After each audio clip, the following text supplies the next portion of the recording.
Hello friends, welcome to my channel. আজকে আমি খুব সহজেই ঝটপট তৈরি করা যায় একটা বেগুনের রেসিপি শেয়ার করছি। হাতে টাইম কম থাকলে এই রান্নাটা কিন্তু খুব সহজেই তৈরি করা যায়। এই রান্নার জন্য এখানে আমি একটা বড় বেগুন নিয়েছি। বেগুনটাকে এরমভাবে টুকরো করে কেটে নিয়েছি। কড়াইয়ে সর্ষের তেল গরম হয়ে যাওয়ার পর দিয়ে দিলাম কালো জিরে বা কালঞ্জি, আপনারা পাঁচফোড়নও দিতে পারেন। আর দিয়ে দিলাম একটা শুকনো লঙ্কা। কয়েক সেকেন্ড নাড়ার পর দিয়ে দিলাম বেগুনের টুকরোগুলো। এই সময় গ্যাসের ফ্লেমটা মিডিয়ামে করা আছে। এবার কিছুক্ষণ নাড়াচাড়া করে নেব।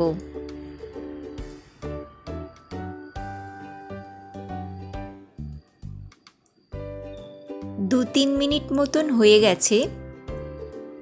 এবার দিয়ে দিলাম দুটো চেরা কাঁচা লঙ্কা, আর দিলাম নুন আর হলুদ গুঁড়ো।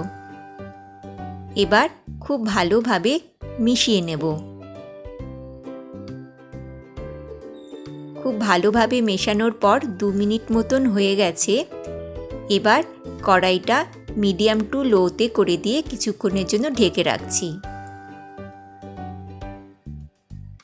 3 মিনিট মতন হয়ে গেছে, ঢাকনাটা খুলে নিলাম। মাঝখানে আমি ঢাকনা খুলে নেড়ে নিয়েছিলাম। এবার দিয়ে দিলাম টমেটো।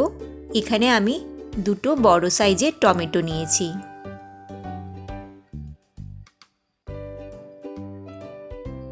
আবারও ভালোভাবে মিশিয়ে দিয়ে কিছুক্ষণ নাড়াচাড়া করে নেব।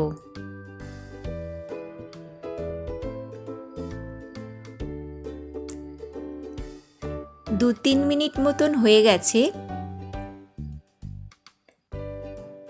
এবার দিয়ে দিলাম খুব অল্প গরম জল।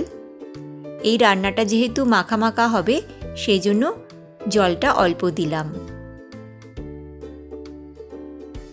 এবার কিছুক্ষণের জন্য কড়াইটা ঢেকে রাখছি। 10 মিনিট মতন হয়ে গেছে, ঢাকনাটা খুলে নিলাম। মাঝখানে ঢাকনা খুলে নেড়ে নিয়েছিলাম। বেগুন আর টমেটো একদম সফট হয়ে গেছে। এবার দিয়ে দিলাম দুটো চেরা কাঁচা লঙ্কা আর খুব অল্প চিনি। ভালোভাবে মিশিয়ে দেব।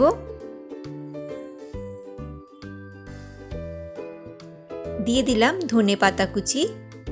ধনেপাতাটা একটু বেশিই দিয়েছি, তাহলে খেতে ভালো লাগবে।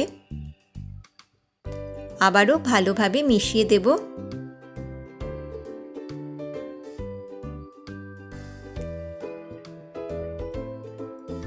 এক মিনিট মতন হয়ে গেছে। এবার গ্যাস অফ করে দিচ্ছি। রেডি হয়ে গেছে আজকে বেগুনের রেসিপি। এই রেসিপিটা কেমন লাগলো অবশ্যই জানাবেন। ভালো লাগলে লাইক আর কমেন্ট করবেন। ধন্যবাদ।